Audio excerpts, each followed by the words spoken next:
So I'm delighted to introduce the first seminar, which is on the influence of ENSO on the coastal upwelling along Northwest Africa. And that will be presented by Ray, Elisaveta, Andrea, Diana, and Daria. So over to you, Daria. Thank you. Let me share the screen. Okay.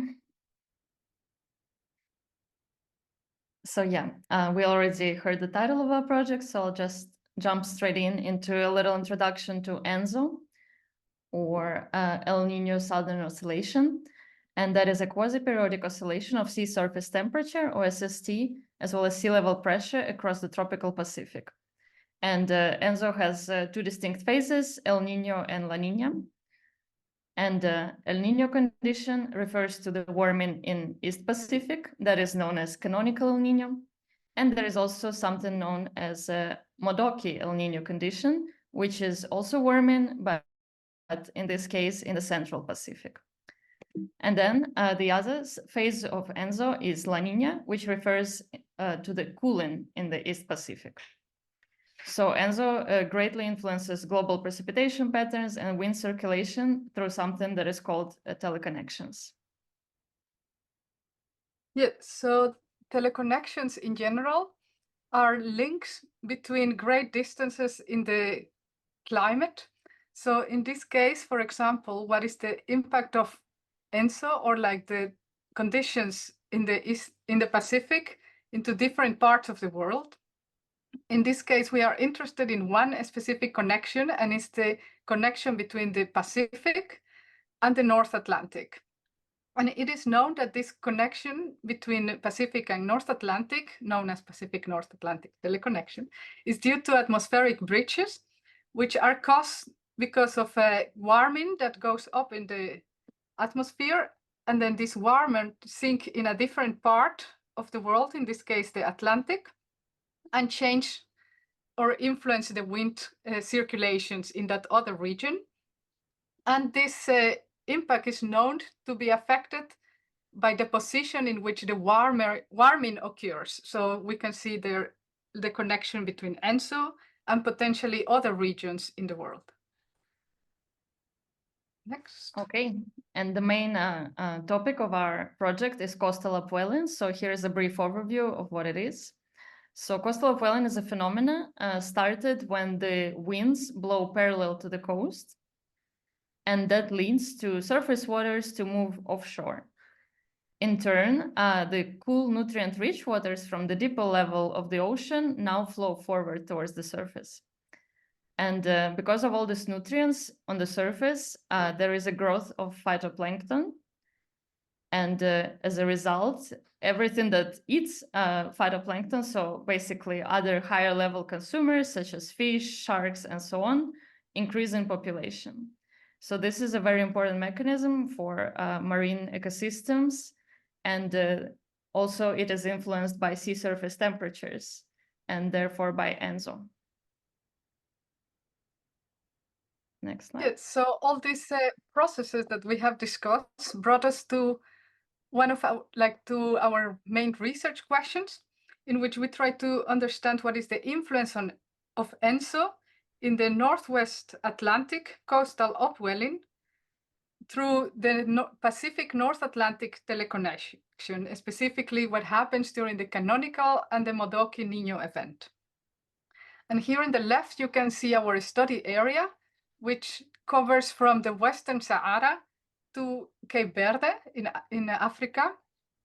And this includes an area that is considered as a perennial or permanent upwelling and a seasonal upwelling system.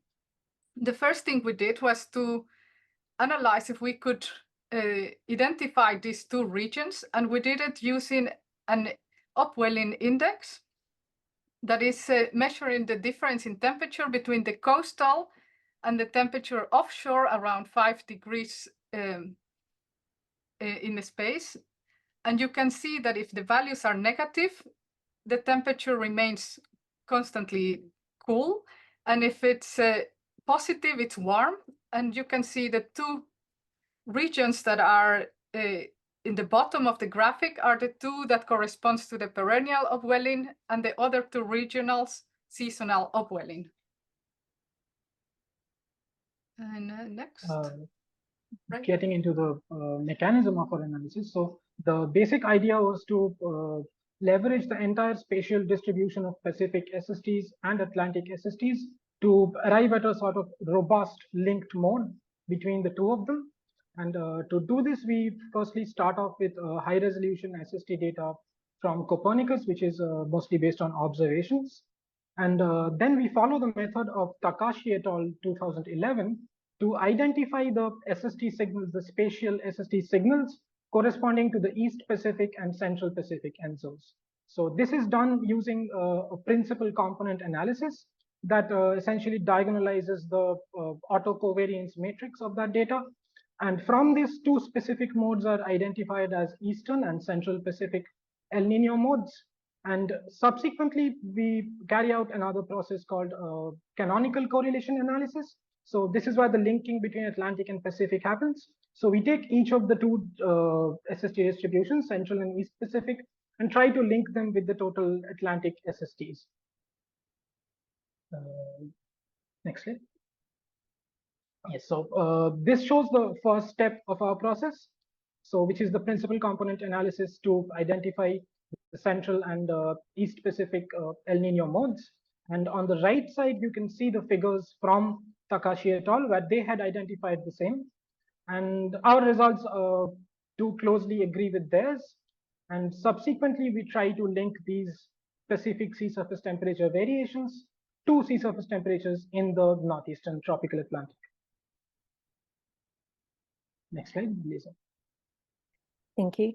So here we look at the Atlantic temperature variation linked to the East Pacific mode.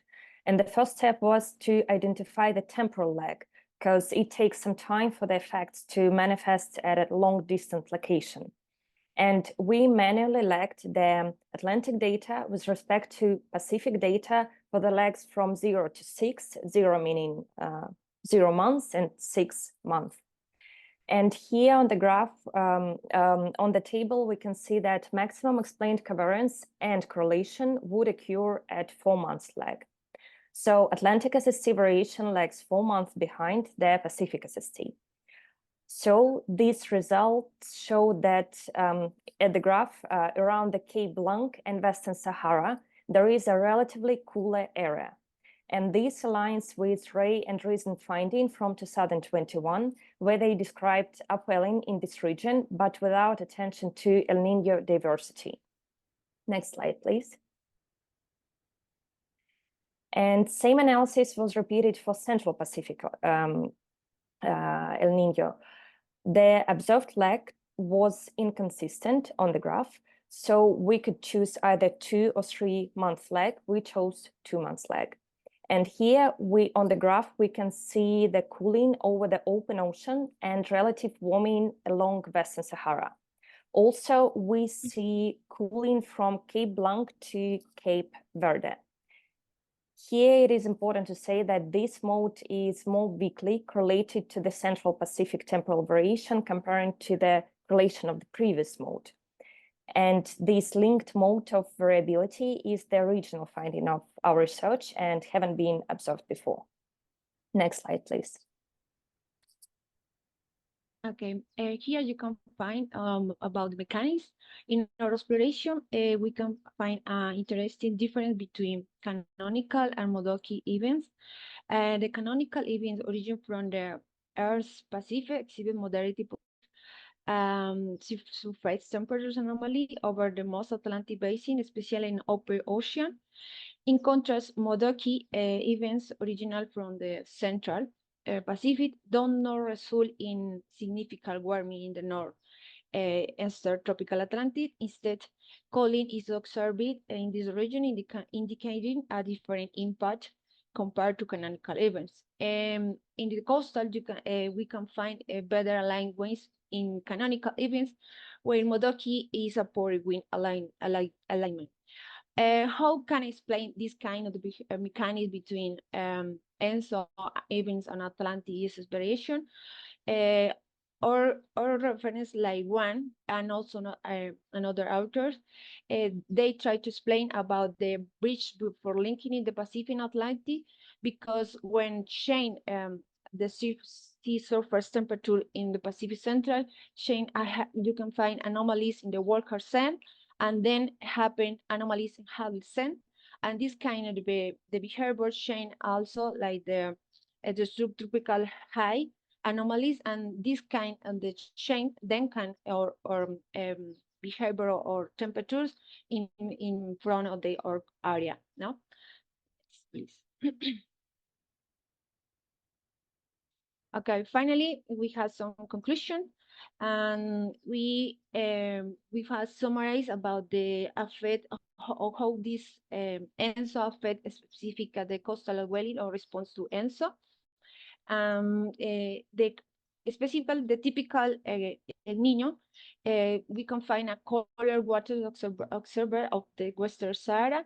This why or explained because the upwelling along the north section of the coast. This may be attributed to the stroke, but better aligned trade winds, allowing for more intense coastal upwelling and limiting the coastal warming. And also, we can find the warmer coastal ESSDs are observed along the north section of the coast during Modoki events, indicating a possible poor alignment of winds with the coast, which may lead to weather upwelling. Finally, we find some implications. The first one is that try to understand different impacts of the different types of the Niño, like Modoki and canonical. Is essential to understand interannual variation in the coastal productivity, and this can use the potential result in advanced prediction of change to coastal marine productivity in this region, but it's important for the economy too.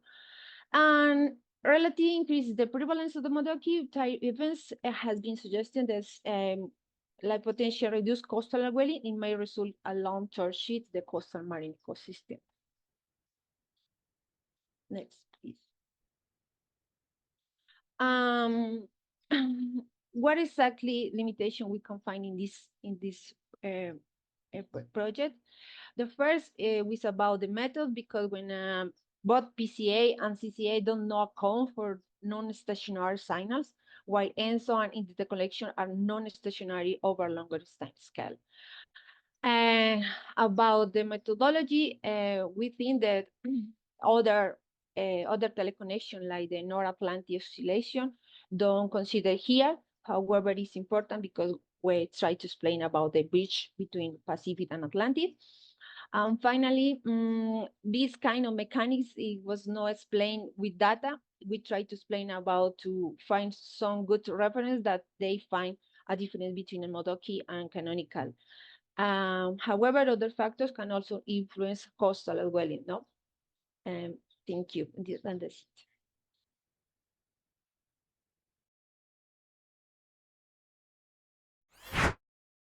Okay, thank you so much, and I note there that your thanks to the people who've mentored you and supported you through Climatematch, which is great. So have we got any questions? I'm assuming that people will put their hands up.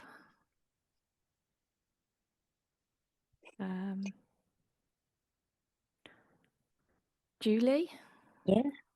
Do we want questions? So there's two groups here, are there? Yeah, I don't know whether this is right. I'm assuming we'll take the questions on the first group first. Rika, cool. Is that right? Yeah, I think that makes sense. So yeah, so if we've got questions, we'll take questions on the first group, and then we'll move on to the second group. Did you have a question, Julie? If not, yes. Okay. Yeah, I'd love to ask a question. Thank you. Yeah, some great results there and really interesting topic.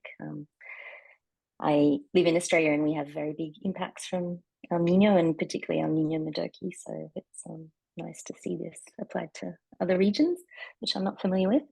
I had a question about the the high resolution SSTs. I've not seen this product before. So yeah, I guess it's 0.05 degrees resolution, you said, and so do you get a really good indication of that coastal upwelling from that data set if you just looked at the raw temperatures? Yeah. We do direct and shed regions. We show study area plot. Sorry, which one? Catch that. Study area, the one that Andrea was presenting. Yeah, just a that plot. Mm-hmm. So the reason we have chosen high resolution SST product is because the estimation of coastal upwelling, it improves the closer you can get to the coast. And so this is what we have also observed in our region. So if you look at these line plots at the bottom over here, so these are essentially climatologies. So long-term averages of the difference between the coast and the offshore. Now, the offshore temperature, you would probably get the same thing from a low resolution product. But for coastal temperature, I think a high resolution product becomes necessary. We struggled with this issue when we were trying to use some of the low resolution CMIP products in between. And yes, so we basically felt that it was really important for the coastal upwelling part. For detecting ENSO, high resolution is not that important. Right. And how good are these high resolution daily SSTs? I imagine there's some actual data going into it. Is it using satellite data as well as? I think yeah, it's based on mostly on satellite data. Yes. Yeah. Great. Thank you. And I had a couple of questions. So I was wondering about, as well as the SST, whether you had any, whether there was any data perhaps from the ecosystems, which you could use as a separate kind of correlation with ENSO events, you know, in the upwelling regions. We can actually use, yes, we can use chlorophyll data as a proxy for coastal upwelling, surface chlorophyll data. And is that similar resolution to the SSTs, or was that? Yes, it is. Chlorophyll is also high resolution data, but with cloud caps. That's the only major difference, I think. Yeah.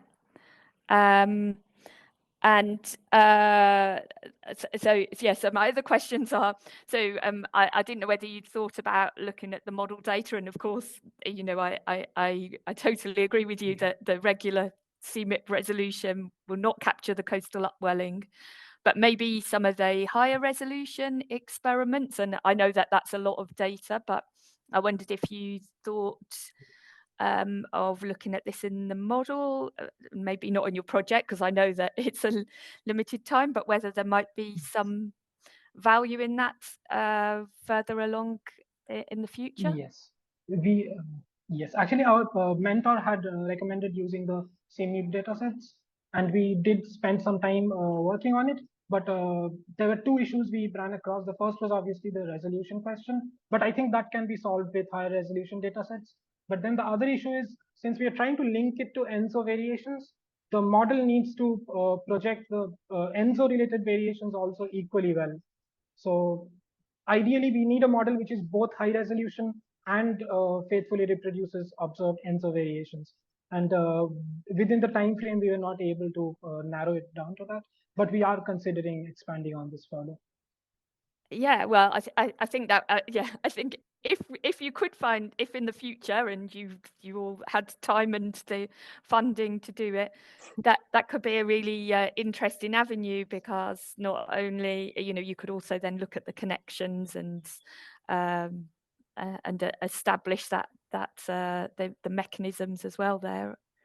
One other question. Julie, sorry. yeah, please.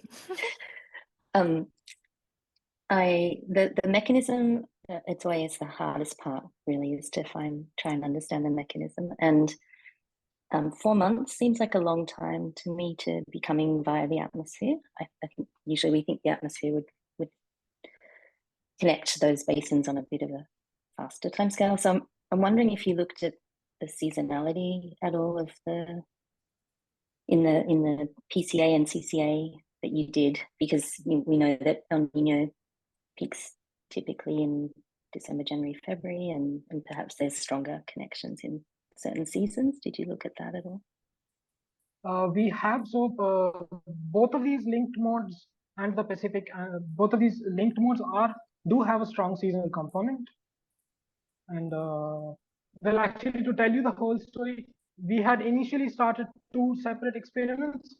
In one of them, what we had done is we had de-seasoned the data extensively. So we used filters to get rid of all seasonal variations.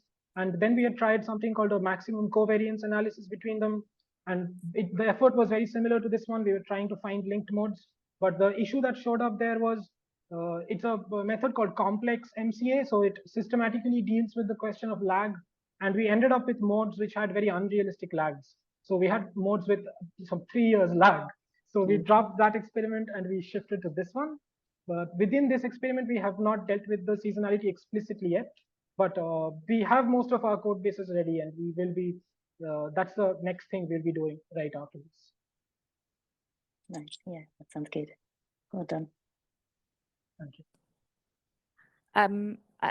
So I was going to ask you, is that just for the group? Like, how did you find the process? Is it something that you want to continue to look at as a group? Yes. So the process in terms, we all did an extensive literature review spanning, I think, like about 4 or 5 months. And we then narrowed it down to these couple of methods. And yes, I think most of the group is interested in extending this further if the opportunity is available. I agree. Yeah, same here. Yeah, was a great experience, great dynamic in the group. And the topic became more and more interesting the more we got into. So it was a really nice process. Yeah, it was interesting process and enjoyed the moment with sharing the knowledge each other. Because you're all geographically in different places, are you? Yeah, of course. Yes, the time schedule was a little bit difficult trouble, but we managed to find an hour range where most of us could meet most of the times. No one at 2 a.m. That's good. Yeah, that's the only problem that we can't solve with technology. Now it's so early for me. Yeah. Yeah, Diana is. Okay, well, it's great. I hope that I speak for you as well, Julie, and others on Zoom. We're super impressed with what you've done, and really, it's really great how you've been able to explore the data and even find what doesn't work for you in the model data as well. And it'd be great to see you as a group continue, and great if you can bring it to a publication as well. That would be amazing outcome for all of you. So massive congratulations from us. I don't know if you want to add anything, Julie. Yeah, no, I was very impressed. It was a great presentation, and yeah, you've obviously done a lot of work, and yeah, really interesting results. And I definitely, encourage you to keep going if you can fit it in. I know it's hard though to keep momentum going when you're all in different places. But yeah, congratulations. Great. Okay, so we're going to move on to the second group, and then we'll have more time to talk at the end.